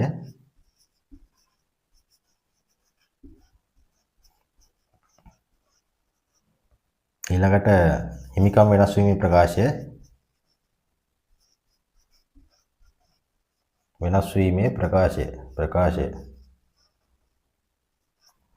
ඊළඟට මුදල් ප්‍රවාහ ප්‍රකාශය. ඊළඟට ගිණුම් කරන සටහන හා අනිකුත් දෑ. හරි. දැන් අපි මෙතනදී ගිණුම් කරන සමීකරණයකොත් සාකච්ඡා කරා. ගිණුම් කරන සමීකරණ ටිකත් අපි සාකච්ඡා කරා. දැන් මෙතනදී පළවෙනි ගිණුම් කරන සමීකරණය වුණේ වත්කම් සමානයි හිමිකම් කියන සමීකරණය. දැන් එතකොට මේ ගිණුම් කරන මූලිකාංග පහ අපි ඇතුළත් කරන්න ඕනේ මේ මූල්‍ය ප්‍රකාශන සංරචක වලට. හරිද? මේ ගිණුම් කරන මූලිකාංග වලින් කොටසක් අපි ඇතුළත් කරන්න ඕන මේ අපේ ලාභාලාභ ප්‍රකාශයට. තව කොටසක් ඇතුළත් කරන්න ඕන මූල්‍ය තත්ත්ව ප්‍රකාශයට. හරිද? එතකොට මේ මූල්‍ය ප්‍රකාශන සංරචක කියලා කියන්නේ අපේ අන්තිම නිමවුමනේ. අපේ ගිණුම් කරන ක්‍රියාවලියේ නිමවුම තමයි මේ මූල්‍ය ප්‍රකාශන වල තියෙන සංරචක ටික. හරිද? දැන් මෙතනදී ඉස්සල්ලාම තියෙනවා මේ මූල්‍ය තත්ත්ව ප්‍රකාශය කියලා ප්‍රකාශයක්. තියෙනවා. දැන් මේකට වෙනම පාඩමක් තියෙනවා සවිස්තරාත්මකව සාකච්ඡා කරලා. හරිද? මේ ගිණුම් කරන සමීකරණේ අපි මූල්‍ය තත්ත්ව ප්‍රකාශය කියලා අපි ප්‍රකාශයක් සකස් කරනවා. එතන මේ සමීකරණයේ එන වත්කම් සහ හිමිකම් උපයෝගී කරගෙන අපි මූල්‍ය තත්ත්ව ප්‍රකාශයක් සකස් කරනවා. හරිද? කොහොමද මූල්‍ය තත්ත්ව ප්‍රකාශය සකස් කරන්නේ? ව්‍යාපාරයේ යම්කිසි දිනකට තියෙන වත්කම් ටික වත්කම් ටික වගකීම් එහෙම නැත්නම් හිමිකම් වලට සමාන වෙන්නේ කොහොමද කියලා මෙතනදී මේ මූල්‍ය තත්ත්ව ප්‍රකාශයේදී පෙන්වුම් කරනවා.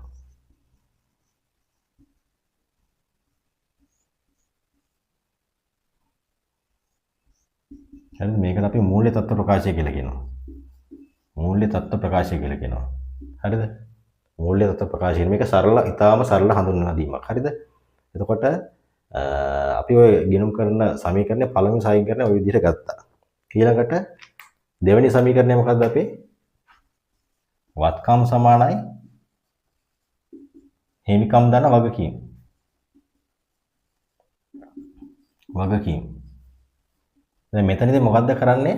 මේ සමීකරණයෙන් පෙන්වුම් කරන දේ, මේ සමීකරණයෙන් හදපු දේ අපි මේ ප්‍රකාශයකට එහෙම නැත්නම් වාර්තාවකට ඇතුළත් කරලා අපි මේක ඉදිරිපත් කරනවා නේ. අපිට මේ සමීකරණයකින් දෙන්න බෑනේ තුන්වෙනි පාර්ශවයකට. සමීකරණයකින් දෙන්න බෑ තුන්වෙනි පාර්ශවයට. අපි ඒ වෙනුවට මේ ප්‍රකාශයක් නේ වාර්තාවක් හදලා ඉදිරිපත් කරනවා. එහෙනම් මේ වත්කම් වගකීම් හිමිකම් කියන දේ යොදාගෙන ගිණුම් කරන මූලිකාංග වලින් මේ පළවෙනි මූලිකාංග තුන උපයෝගී කරගෙන අපි සකස් කරන ප්‍රකාශයක් මූල්‍ය තත්ත්ව ප්‍රකාශය. මූල්‍ය තත්ත්ව ප්‍රකාශය. මූල්‍ය තත්ත්ව ප්‍රකාශය කියලා ප්‍රකාශයක් සකස් කරනවා. හරිද? මෙතනදී කරන්නේ මේ ගිණුම් කරන සමීකරණයෙන් කරපු දේමවා ගිණුම් කරන සමීකරණයෙන් කරපු දේම තමයි මෙතනදී කරන්නේ. වත්කම් කොහොමද හිමිකම් හා වගකීම් වල එකතුවට සමාන වෙන්නේ කියලා මෙතනදී ඉදිරිපත් කරනවා මේ වාර්තාවෙන්. දැන් මෙතනදී අපි පළවෙනි එකෙන් ගත්ත වත්කම් සහ හිමිකම් ඊළඟට දෙවෙනි එකේදී වැඩි වුණා වගකීමුත් වැඩි වුණා. අපි මොකද මේ ප්‍රකාශයට ඊළඟට වගකීමුත් මෙතෙන්ට එකතු කරනවා. වගකීමුත් එකතු කරනවා.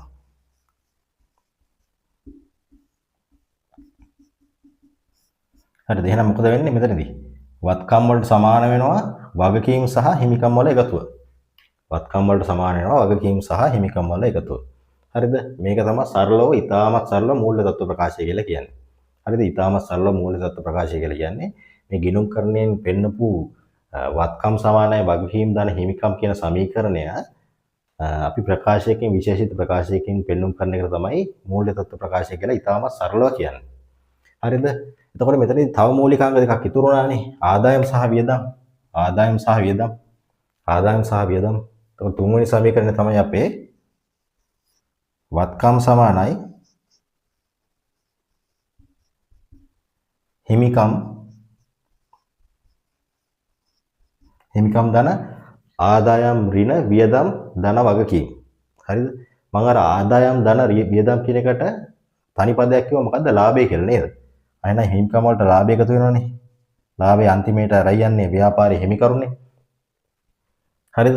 ආදායම් ඍණ වියදම් කියන එක වෙනුවට මේකට තනි පදයක් දැම්මා ලාභය කියලා. ලාභය කියලා අපි තනි පදයක් දැම්මා. හරිද? ආයෙන හිමිකමට එකතු කරා ලාභය.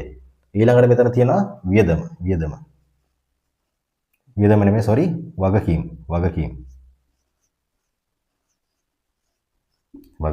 හරි. අපි මෙතනදී අර එක ප්‍රකාශයක් සකස් කරා මූල්‍ය තත්ත්ව ප්‍රකාශය සකස් කරද්දී වත්කම් ගත්තා. ඊළඟට හිමිකම් ගත්තා. වගකීම් ගත්තා. අපි එතකොට මේ ලාභය ඇතුළත් කරේ නැහැ නේද? ලාභය ඇතුළත් කරේ නැහැ නේ. අපේ ප්‍රකාශයට ලාභය ඇතුළත් කරේ නැහැ. ඒකට මූල්‍ය තත්ත්ව ප්‍රකාශයට අපි වත්කම් සහ වගකීම් හිමිකම් ගත්තා. ඊළඟට මේ ලාභය අන්තිමට කොහෙද එකතු වෙන්නේ? ලාභය කාටද එකතු වෙන්නේ? ලාභය කාටද එකතු වෙන්නේ අන්තිමට? ව්‍යාපාරයේ හිමිකරුට නේ. එහෙනම් මේ ලාභයත් අපි එකතු කරන්න ඕනේ ව්‍යාපාරයේ හිමිකමට. ලාභය. හරිද? ඊට අමතරව අපි මේ ආදායම සහ වියදම් දාලා වෙනම ප්‍රකාශයකට සකස් කරනවා. මොකද්ද? ලාභ හෝ අලාභ ප්‍රකාශය කියලා තවත් ප්‍රකාශයක් සකස් කරනවා. ලාභ හෝ අලාභ ප්‍රකාශය. ලාභ හෝ අලාභ ප්‍රකාශය. මෙතනදී මොකද්ද කරන්නේ? සරලව ව්‍යාපාරයේ ආදායම සහ වියදම් පෙන්වුම් කරන ප්‍රකාශයක් තමයි ලාභ හෝ අලාභ ප්‍රකාශය කියලා කියන්නේ. එතකොට ලාභ හෝ අලාභ ප්‍රකාශයේ ආදායම් වලින් වියදම් ටික අඩු කරලා පෙන්නනවා.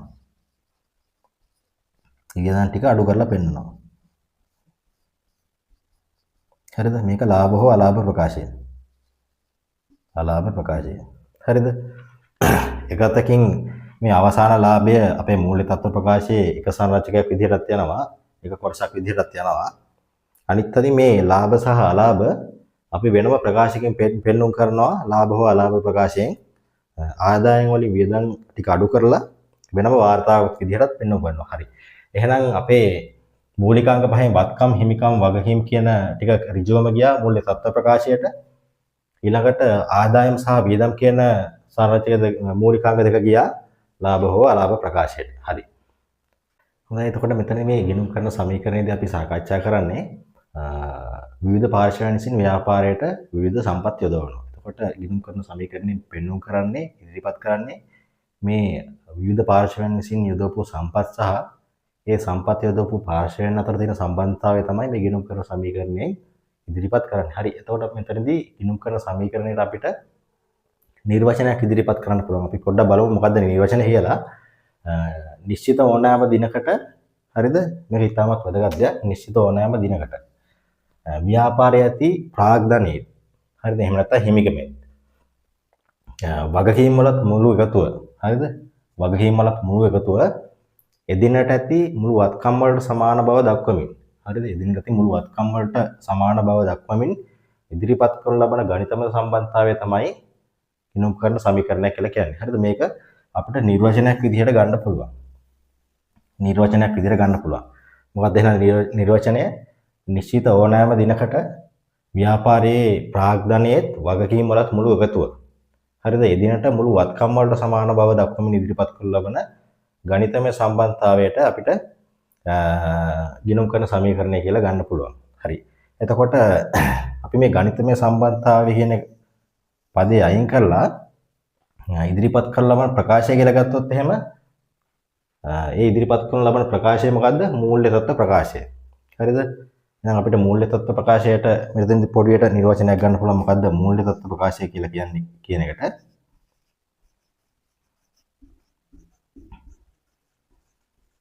අපි මෙතනදි මේ සාකච්ඡා කරපු මූල්‍ය තත්ත්ව ප්‍රකාශය කියන එකට නිර්වචනයක් දෙන්න පුළුවන්. එහෙනම් නිශ්චිත ඕනෑම දිනකට ව්‍යාපාරයේ ඇති ප්‍රාග්ධනයේ වගකීම් වලත් මුළු එකතුව එදිනට ඇති මුළු වත්කම් වලට සමාන බව දක්වන ඉදිරිපත් කරන ලබන ප්‍රකාශය මූල්‍ය තත්ත්ව ප්‍රකාශය කියලා අපිට ගන්න පුළුවන්. හරි.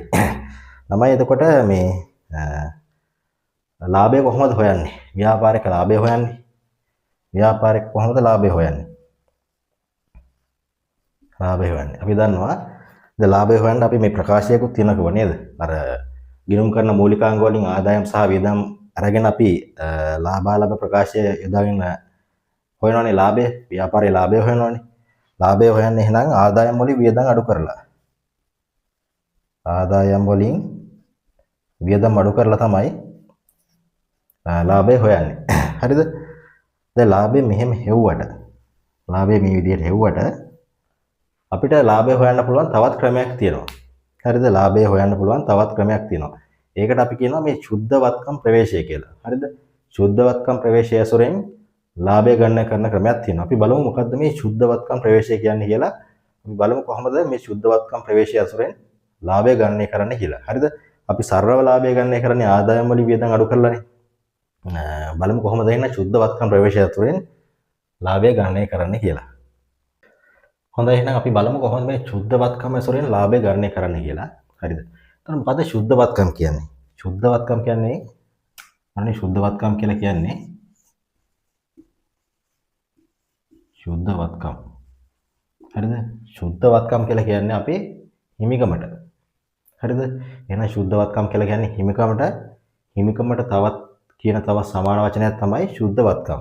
එහෙනම් හිමිකම කිව්වත් එකයි සුද්ධවත්කම් කිව්වත් එකයි, දෙකම එක වචනයක්. හරිද? එහෙනම් සුද්ධවත්කම් කියලා කියන්නේ අපේ හිමිකමට. හරිද? සුද්ධවත්කම් කියලා කියන්නේ අපේ හිමිකමට. හරි. එතකොට මේ හිමිකම වෙනස් වෙන්න විවිධ කාරණා බලපානවා. හරිද? මේ හිමිකම වෙනස් වෙන්න විවිධ කාරණා බලපානවා. හරිද? මොනවද බලපාන කාරණා? දැන් අපි අර ඉස්සල්ලා උදාහරණ වල සාකච්ඡා කරා ව්‍යාපාරයේ අයිතිකරු ව්‍යාපාරයට මුදල් දාලා එයාට සල්ලි හදිස්සියක් වුණොත් එහෙම ව්‍යාපාරයෙන් ඒ මුදල් ඉල්ල ගන්නවා. හරිද? ඕකට අපි කියවා ගැනිලි කියලා. ඕකට අපි කියවා ගැනිලි කියලා. අහින ව්‍යාපාරයේ අයිතිකරු මේ වර්ෂයේ අතරමැදදී ව්‍යාපාරයෙන් සල්ලි ආපහු ගත්තොත් එහෙම නැත්නම් වෙන යම් මොනවා හරි සම්පතක් ව්‍යාපාරයෙන් ගත්තොත් එහෙම අපි ඒවට ගැනෙලි කියනවා. ව්‍යාපාරයේ අයිතිකරු ආපහු ලබා ගන්න දේවල් වලට ගැනෙලි කියනවා නේ. එහෙනම් මේ ගැනෙලි සිදු කරොත් එහෙම මොකද වෙන්නේ? ව්‍යාපාරයේ අයිතිකරුගේ හිමිකම අඩු වෙනවා නේද? ව්‍යාපාරයේ අයිතිකරුගේ හිමිකම අඩු වෙනවා. එහෙනම් හිමිකම වෙනස් වෙන්න බලපාන එක දෙයක් තමයි ගැනිලි. ගැනිලි සිද්ධ කරලා තියෙනවා නම් මොනවද වෙන්නේ? හිමිකම අඩු වෙනවා. හරිද? ඊළඟට අමතර ප්‍රාග්ධනයේ යෙදීම. මේ ව්‍යාපාරයේ කරගෙන යද්දී අවුරුද්ද මැදදී මෙයා මෝටර රථයක් ව්‍යාපාරයට දෙනවා. රුපියල් ලක්ෂ 2ක් වටිනා මෝටර රථයක් ව්‍යාපාරයට දෙනවා. එහෙනම් මූලික ප්‍රාග්ධනයේ යෙදීමෙන් අනතුරුව අතරමැදදී තවත් මොන හරි ප්‍රාග්ධනයක් යෙදුවොත් එහෙම නැත්නම් ව්‍යාපාරය පටන් ගන්නකොට යොදපු ප්‍රාග්ධනයට අමතරව ව්‍යාපාරය පටන් ගන්න කරගෙන යද්දී ව්‍යාපාරයට තවත් මොන හරි සම්පත් යොදවලා තියෙනවා නම් වත්කම් යොදවලා තියෙනවා නම් අපි ඒවට කියනවා අමතර ප්‍රාග්ධනය කියනවා. එහෙනම් අමතර ප්‍රාග්ධනය යෙදුවොත් ව්‍යාපාරයේ හිමිකරුගේ හිමිකම වෙනස් වෙනවා. මොකද වෙන්නේ? හිමිකම වැඩි වෙනවා. අමතර ප්‍රාග්ධනය යෙදුවොත් මොකද වෙන්නේ? හිමිකම වැඩි වෙනවා. ඊළඟට අපි අර සාකච්ඡා කරන්නේ ආදායම් සහ වියදම්. මේ ආදායම් සහ වියදම් ගැන සාකච්ඡා කරා. එතකොට මේ ආදායම් සහ වියදම් අන්තිමට කාටද අයිති? කාටද මේක බලපෑමක් වෙන්නේ? ව්‍යාපාරයේ හිමිකරුට. මේ ගෙවල් කුලිය රුපියල් 60000ක ව්‍යාපාරයට ආවොත් එහෙම අන්තිමට රුපියල් 60000 අරගෙන යන්නේ ව්‍යාපාරයේ හිමිකරු. එහෙනම් ආදායම් ආවොත් මොකද වෙන්නේ? හිමිකම වැඩි වෙන්න බලපානවා නේ. ආදායම් ආවොත් හිමිකම වැඩි වෙන්න බලපානවා. ඊළඟට වියදම් සේවක පඩි රුපියල් ලක්ෂයක් ගෙවනවා. ලාච්චුවෙන් සල්ලි යනවා. අන්තිමට කාටද ඔකේ බලපෑම එන්නේ? ව්‍යාපාරයේ හිමිකරුට. එහෙනම් වියදම් තිබ්බොත් මොකද වෙන්නේ? වියදම් තිබ්බොත් හිමිකම අඩු වෙන්න බලපානවා. වියදම් තිබ්බොත් හිමිකම අඩු වෙන්න ඒක හේතු වෙනවා. හරිද? අපි බලමු කොහොමද දැන් මේ සුද්ධවත්කම් ප්‍රවේශය ඇසුරෙන් ලාභය ගණනය කරන්න කියලා. හරි. දැන් සුද්ධවත්කම් ප්‍රවේශය ඇසුරේ ලාභය ගණනය කරද්දී අපිට මෙතනදී ඉස්සල්ලාම බලා ගන්න ඕනේ ආරම්භක සුද්ධවත්කමුයි අවසාන සුද්ධවත්කමුයි. හරිද? මොකද්ද බලා ගන්න ඕනේ? ආරම්භක සුද්ධවත්කමුයි අවසාන සුද්ධවත්කමුයි. හරි. එතකොට දැන් අපි හිතමු 2025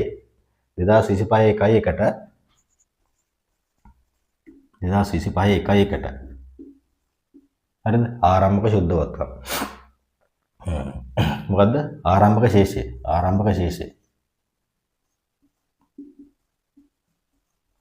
ශේෂය යම්සි ගානක් තිබ්බා කියලා. හරිද?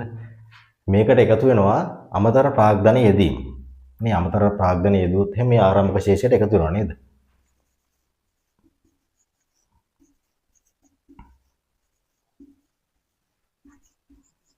අමතර ප්‍රාග්ධන යෙදීම මේකට අපි එකතු කරනවා.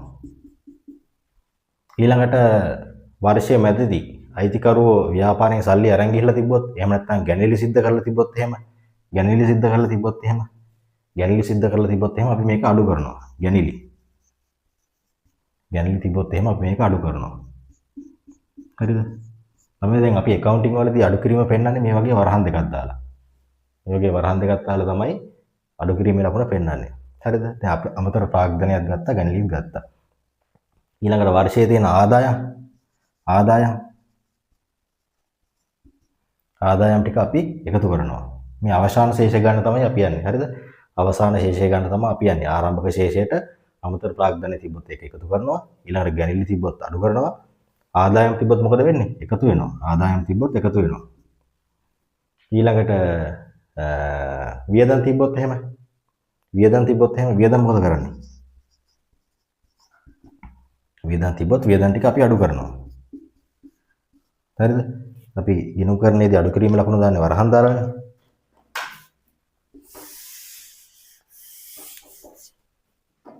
හරි. දැන් මේ ටික කරපුවාම අපිට අවසාන ශේෂය එනවා නේද? අපි හිතමු අවසාන ශේෂය කියන්නේ 2025 12.31 ශේෂය කියලා. 12.31කට ශේෂය කියලා. මොන අපිට අවසාන ශේෂය එනවා.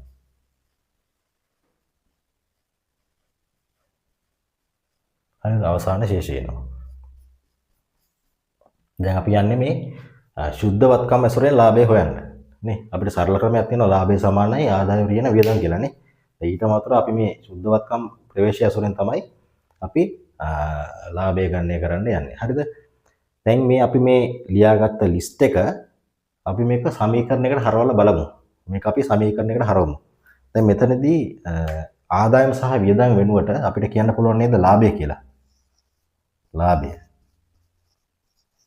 ආදායම් සහ වියදම් වෙනුවට අපිට තනි වචනයක් දාන්න පුළුවන් ලාභය කියලා. හරිද? දැන් අපි මේ ලියාගත්තු ලිස්ට් එක අපි හරවමු සමීකරණයකට. අපි හරවමු සමීකරණයකට. බලමු කොහොමද මේක සමීකරණයකට හරවපුවාම සමීකරණයකට හරවලා අපි මේ සුද්ධවත්කම් ගණනය කරන්නේ කියලා. සුද්ධවත්කම් ඇසුරෙන් ලාභය කොහොමද ගණනය කරන්නේ කියලා බලමු. හරි අපි අතනදී ලියාගත්ත ලිස්ට් එක අපි සමීකරණයක් බවට පරිවර්තනය කරමු. එහෙනම් අවසාන හිමිකමේ ශේෂය කොහොමද හැදෙන්නේ අපේ? අවසාන හිමිකමේ ශේෂය. හිමිකම් ශේෂය කොහොමද හැදෙන්නේ? කොහොමද හැදෙන්නේ අවසාන හිමිකමේ ශේෂය? ආරම්භක හිමිකම් ශේෂය දිනවනේ අපේ. ආරම්භක හිමිකම් ශේෂය ආරම්භක හිමිකම් ශේෂයට එකතු වෙනවා.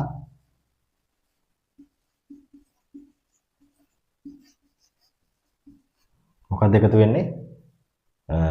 අමතර ප්‍රාග්ධනය යෙදුවොත් ඒක එකතු වෙනවා නේද? අමතර ප්‍රාග්ධනය යෙදුවොත් ඒක අවසාන හිමිකම වැඩි වීමට බලපානවානේ. අවසාන හිමිකම වැඩි වීමට බලපානවා. නම් අමතර ප්‍රාග්ධනය යෙදී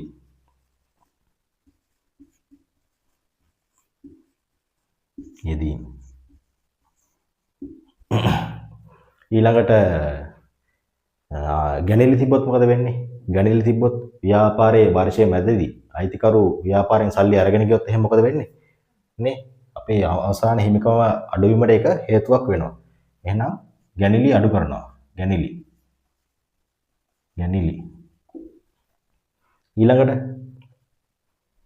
ඊළඟට ආදායම් තිබ්බොත් එහෙම ආදායම් අපි එකතු කරනවා නේ. ආදායම් එකතු කරනවා. ඊළඟට මේ අවසාන හිමිකමේ ශේෂයට බලපාන තවත් එකක් තමයි වියදම්. වියදම් තිබ්බොත් මොකද වෙන්නේ? අවසාන ශේෂය අඩු වෙනවා නේද? වියදම් තිබ්බොත් අවසාන ශේෂය අඩු වෙනවා. හරි. අපි කිව්වනේ මේ ආදායම් සහ වියදම් වෙනුවට තනි වචනයක් දාගන්න පුළුවන් ලාභය කියලා. ලාභය. හරි. අපි මේ මේ සමීකරණය ලාභය කියන වචනේ දාලා අපි ආපහු ලියලා බලමු. හරිද? එහෙනම් මේකම ලියමු අපි අවසාන හිමිකම් ශේෂය.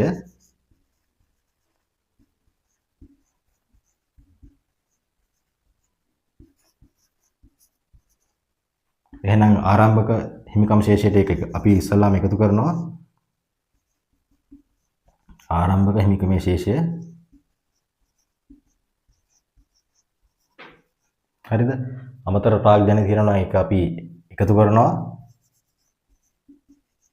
අමතර ප්‍රාග්ධනය එකතු කරනවා. ව්‍යාපාරයේ ගැණිලි තිබ්බොත් එහෙම ඒක අවසාන හිමිකම් ශේෂය අඩු වීමට හේතුවක් වෙනවා. එහෙනම් අපි ගැණිලි අඩු කරනවා. ඊළඟට අපි ආදායම සහ වියදම වෙනුවට අපි එතෙන්ට ලාභය කියලා දාගත්තා. එහෙනම් අපි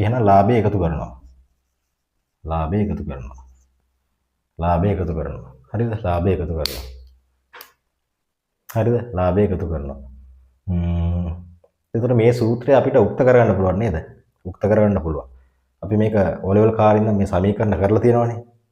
කොහොමද මේ සමීකරණය උක්ත කරගන්නේ? අපි ලාභය මෙතනම තියද්දී කොහොමද මේක ගේන්නේ?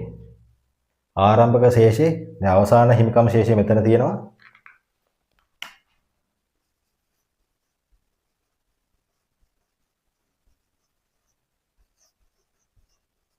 හරිද? මේක ඊටම මෙහාට ගේනවා.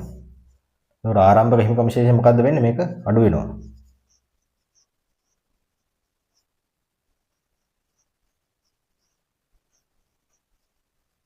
ඊළඟට අමතර ප්‍රාග්ධනය යොදවලා තියෙනවා නම් ඒකත් අපි මේකත් සමාන ලකුණින් අනිත් පැත්තට ගියද්දි මොකද වෙන්නේ? ඒකත් අඩු වෙනවා. එහෙනම් අමතර ප්‍රාග්ධනය යොදවලා තියෙනවා. අමතර ප්‍රාග්ධනයත් අඩු කරන්න ඕනේ. අමතර ප්‍රාග්ධනය. ඊළඟට ගැණිලි අපි සමාන ලකුණේ අනිත් පැත්තට ගෙද්දි ධන ලකුණක් තියෙන්නේ. එහෙනම් sorry මෙතනට ඍණ ලකුණක් එන්න ඕනේ. ගැණිලි තිබ්බොත් අඩු වෙනවා. හරි. ඊළඟට ගැණිලි ඍණ ලකුණක් තියෙන්නේ. සමාන කිරීමේ අනිත් පැත්තට ලකුණෙන් ගෙද්දි මොකද්ද වෙන්නේ? ගැණිලි එකතු වෙනවා නේ. ගැණිලි එකතු වෙනවා.